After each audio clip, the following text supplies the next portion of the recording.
Саламатсыз Бақытжан апа. Саламатсыздар.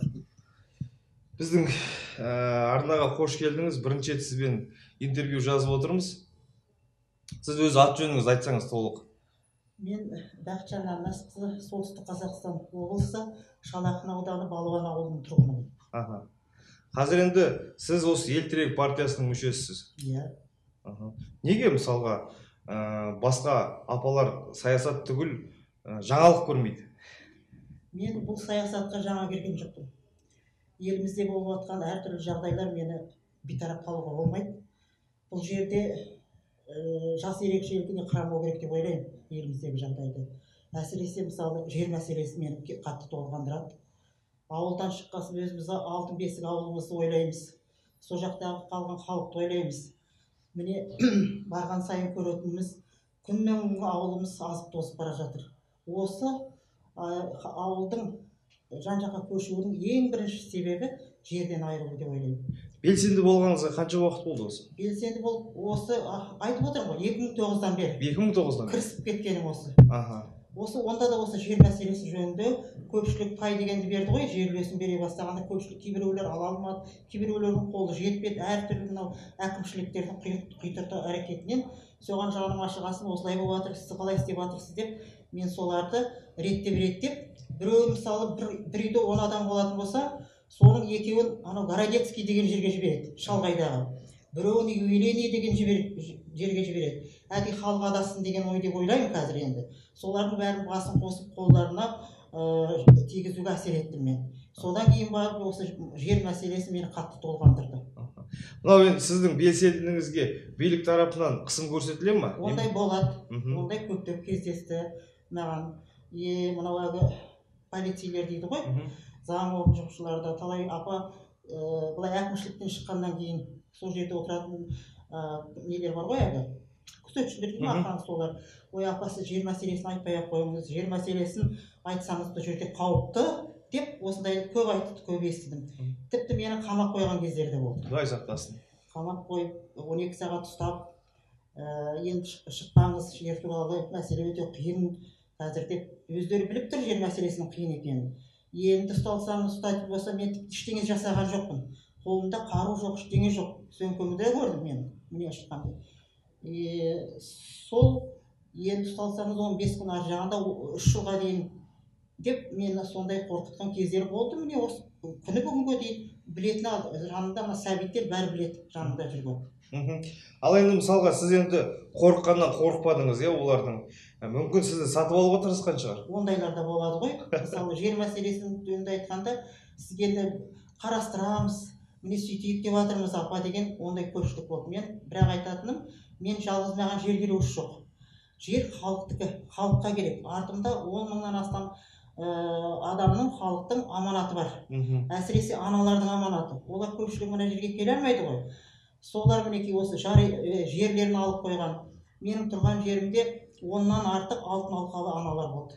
Соның ішінде менің абысыным 16 бала көтерген кісі. Алтын алқалы ана қазір міне көзі тірі аттаймыздың. Сол кісі міне бір ауыл емес пе? Ұл да бар, қыз да бар, немере шөбере көріп отқан адам. Сол кісілердің де жерін алып қойып отыр міне. Бізге міне сол осы жердің жоқтығына мектебіміз жабылып қалып отыр. Қандай мектебіміз соңғы осы аналардың құрметіне салынған мектеп еді. Қазір бір оқушы жоқ деп мектебіміз қаңырап босты. Сонда сізге сатып алуға тырысқан кезде не берді? Маған енді айтады, жеріңізді тауып береміз. Жеріңізді тауып береміз деген мәселені сол сізге қарастырамыз. Мен неше әкімнің алдына өттім. Бірнеше әкімнің алдында. Бірақ та маған ешқандай қарсылық айтпайды. Апа қарастырамыз, міне көріп беріңіздер, жер комитетінің адамы шақырады. Мына апайға бір жерді қалай қарастыруға болады деп. Сонда жеке басыңызға жер беріп, мына халықтың іздеуін іздеме деп тұр ғой сізге. Бірден түсіндім, мен айттым, жоқ, маған жер керегі жоқ дедім. Маған өзіме жеке жер керегі жоқ, халық, мынау елім, бүкіл қазақ елінің жері қайтарылсын. Менің мақсатым жүргендігім осы.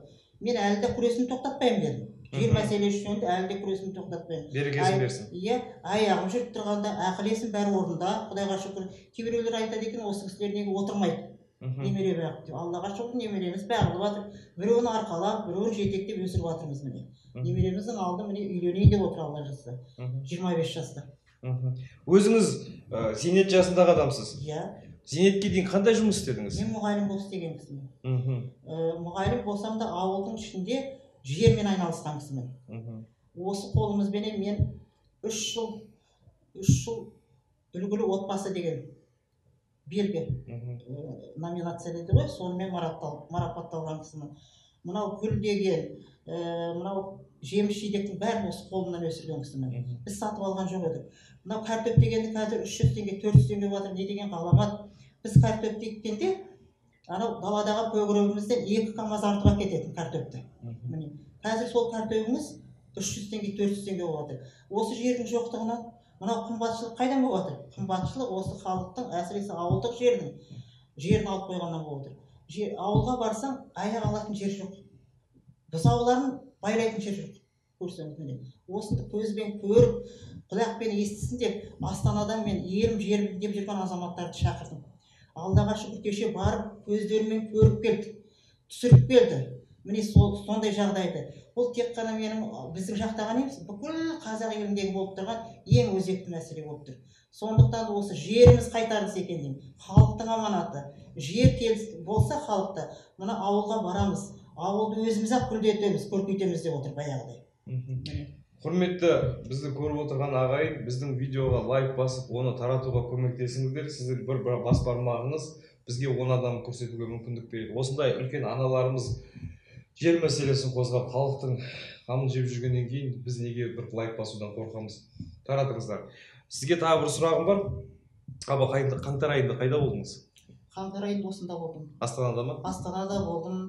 Қаңтар айында мынау Жаңаөзендіктер шығып жатқаны мен отыра алмадым бейтарап. Соныменен біз де бір әрекет жасайық. Осы жердегі азаматтарға да айтқаным рас. Жаңаөзендіктерді қолдайық.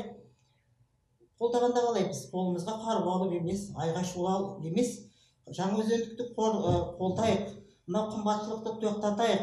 Газ деген нәрсе сол үшін болды ғой. Мынау соны қолдайық деп айтқаным рас. 4 күні мен сол үшін қамады. Менің телефонымнан тыңдайды екен ғой. 4 күні мен жай кетіп баратқан жерімнен мені ұстап алды, сарынашкеге салды. Жанымда Сәбит деген кісі болды. Біз ешқайда баратқан жоқпыз. Тек қана қолдайық деген мәселе ғана біздің айтқанымыз сол. 12 сағат тағы да ұстады мені.